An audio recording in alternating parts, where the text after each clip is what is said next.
മുല്ലപ്പെരിയാർ അണക്കെട്ടിന്റെ സ്പിൽവേ ഷട്ടറുകൾ തുറന്നു. സെക്കൻഡിൽ 175 ഘനയടി വെള്ളമാണ് പെരിയാറിലേക്ക് ഒഴുക്കുന്നത്. ജലനിരപ്പ് 136.25 അടിയായി തുടരുകയാണ്.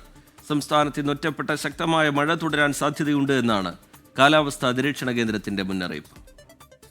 മുല്ലപ്പെരിയാർ അണക്കെട്ടിൽ ജലനിരപ്പ് റൂൾ കർവ് പരിധിയായ 136 അടി പിന്നിട്ടതോടെയാണ് 13 സ്പിൽവേ ഷട്ടറുകളും 10 സെന്റിമീറ്റർ വീതം ഉയർത്തിയത്. സെക്കൻഡിൽ 175 ഘനയടി വെള്ളമാണ് നിലവിൽ പുറത്തേക്ക് ഒഴുകുന്നത്. ഇത് 250 ഘനയടി വരെയാകാനുള്ള സാധ്യതയുമുണ്ട്. ഡാം തുറന്നെങ്കിലും പെരിയാറിൽ ജലനിരപ്പ് ഉയർന്നില്ല. ഡാമിലേക്കുള്ള നീരൊഴുക്ക് കുറഞ്ഞിട്ടുണ്ട്. തമിഴ്നാട് പരമാവധി വെള്ളം കൊണ്ടുപോകുന്നുണ്ട്. റൂൾ കർവ് പരിധിയിൽ താഴെ ജലനിരപ്പ് വീണ്ടും എത്തിയാൽ ഷട്ടറുകൾ അടയ്ക്കും. ഇടുക്കി, മലപ്പുറം, കോഴിക്കോട്, വയനാട്, കണ്ണൂർ, കാസർഗോഡ് ജില്ലകളിൽ യെല്ലോ അലർട്ടാണ്. ഒറ്റപ്പെട്ട ശക്തമായ മഴ തുടരാൻ സാധ്യതയുണ്ടെന്നാണ് കാലാവസ്ഥാ നിരീക്ഷണ കേന്ദ്രത്തിന്റെ മുന്നറിയിപ്പ്. തൃശൂർ കയ്പമംഗലത്ത് കനത്ത മഴയിൽ വീട് തകർന്നു വീണു. കൂരിക്കുഴി സ്വദേശി സുജാതയുടെ വീടാണ് തകർന്നത്.